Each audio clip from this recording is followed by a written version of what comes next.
I was always good at hide and seek. While being small for my age sucked most of the time, it was one of my biggest assets while hiding. Combine that with my flexibility I developed from being in gymnastics classes since I was 4. Everyone wanted me on their team when we played. Keep in mind, this was before kids had video games and cell phones. If it sounds like we play a lot of hide and seek, and that seems weird, well, maybe now it is. Back then, though, we didn't have anything else to do. Maggie's family didn't have much money, and they lived a few blocks away from the junkyard. When the wind blew in a certain direction, their their house smelled pretty bad. We got used to it though, and we still liked hanging out there. Our parents were nice and always gave us chips and soda. I think they were happy. Maggie had friends and wanted to make sure we kept visiting her. That didn't cross my mind at the time, though all I cared about were the chips and soda. Like Maggie. I like Maggie, don't get me wrong, but chips and soda were chips and soda. During the summer months, despite being told not to, our group would hop the fence of the junkyard and play hide and seek amidst the piles of old cars and dishwashers and microwave ovens. The one guy who worked there, Lewis, didn't seem to care. Don't do anything stupid, he'd tell us, before we returned back to the little shed that housed his television and beer.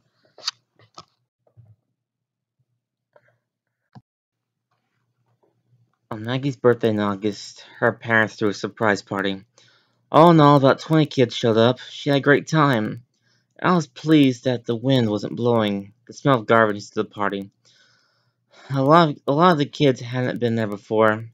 I didn't want them to be mean to Maggie or her parents. The place stunk. After cake and an entrepreneur water fight, a few kids left, but about 14 of us remained to play hide and seek. It was such a big game we split into 2 teams, creatively named the Hiders and Seekers. I was a hider. The whole neighborhood was fair game.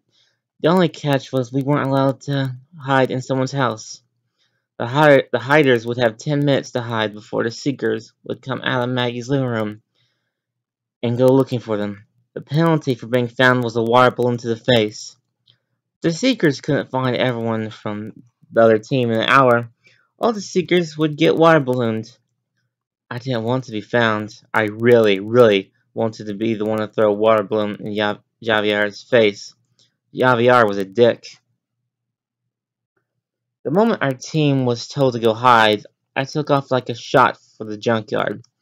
The other day when we were hanging around in there, I saw the perfect hiding spot for next time we were going to play.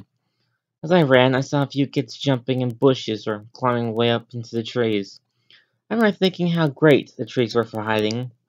The leaves were so thick you couldn't even see the individual branches. I was really excited for my team to win, even if I ended up getting found. Only I hopped the fence to the junkyard and made a beeline for that perfect hiding spot. In the refrigerator, I was moderately dismayed when I opened the door. There was still some gross rotting food in there. Ugh. I pulled it out as quick as I could, hid the stuff on the other side of the crumpled car, and jumped inside. Now keep in mind, even though I was young, I wasn't completely stupid. The fridge had a couple holes in the side that were probably from whatever piece of machinery had moved it. I knew I'd be able to breathe without problem, so I situated myself at the bottom of the compartment, tucked my legs to my chest, and closed myself in using the shelf in the door. It was dark, smelly, and hot. None of it mattered, though. I was giddy with the anticipation of potentially being the only one left unfound. The one who'd win the hires the opportunity to give the seekers a good soaking, especially Javier. Time went by, and I started getting a little sleepy. I might have dozed off for a minute or two, but I awoke with a start to the sound of a loud clattering. Before I could register concern or fear, something smashed into the back of the refrigerator, pitching it down its front side. I smacked my head as hard as it fell, and might have lost consciousness for a little while. When I came to my senses, I panicked. Whatever had fallen from a pile of junk to knock over my iron spot must have ended up partially resting on the fridge. It wouldn't budge. I screamed and yelled for Lewis, hoping he'd hear me. I thrashed around the confined space. My limbs were getting tangled in the wire. Rats are remaining shells which had been dislodged in the fall. I tried to straighten my legs, but they were too cramped against the sides and tangled in the racks to move to more than a few inches. I was face down against the immovable door of the refrigerator. I noticed an intensely putrid smell coming from the area of the freezer near the top of my head. Something wet was spreading around my head and neck. Whatever had been in the freezer must have gotten broken or unsealed by the impact. Then I felt something pinch my right earlobe, hard. I yelped and tried to smack away whatever it was biting me, but my arm was too tangled up. I pushed my shoulder up to my ear and hear a crunch as I killed it. It took me a second before I remembered what it was. I seen a couple of earwigs in the fridge before I hid inside. I thought I'd gotten them out before I threw out the food. Apparently, I missed one. I kept yelling, trying to get someone's attention, other than another pinch this time on the other side of my head. There was nothing I could do about it. Not from the position I was in. I felt it again on top of my head. I pushed my legs against the sides of the fridge hard and forced my head against the plastic in front of me. As I felt the bug crunch against my scalp, a rush of the foul liquid escaped the cracked freezer compartment. I realized pushing my head against the freezer had only made the crack worse, and I gagged as the stuff touched my lips.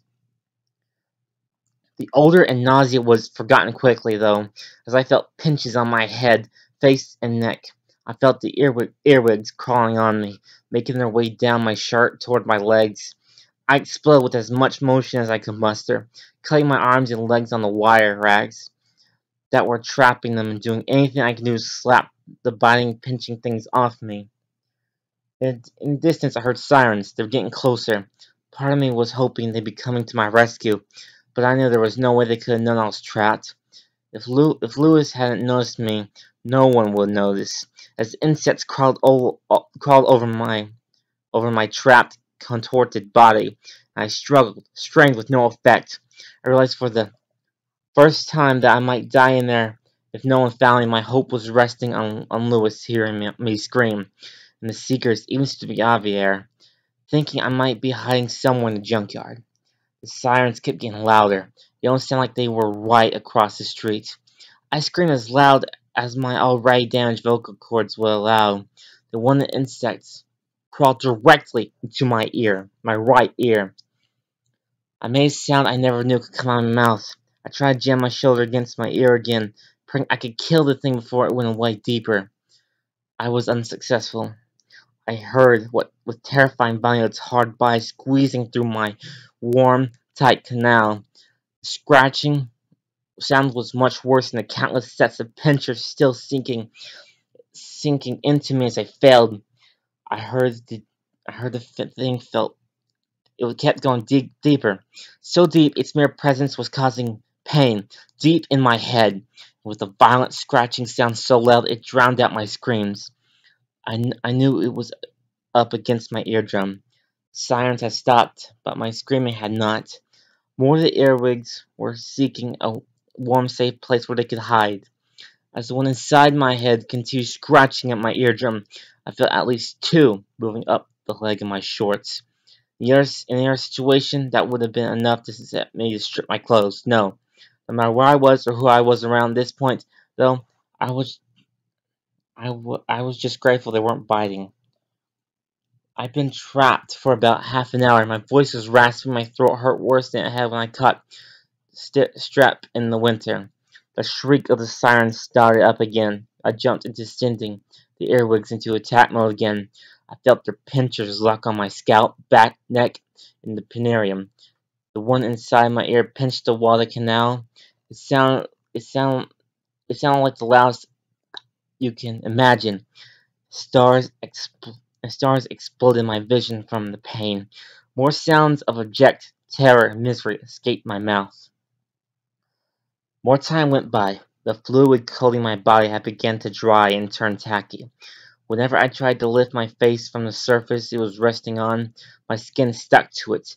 I had to jerk my head to free it, which only aggravated the earwigs. I wailed and sobbed for a while, knowing I'd be found dead a month with my body as rotten as the food I pulled out to fit myself in this fridge.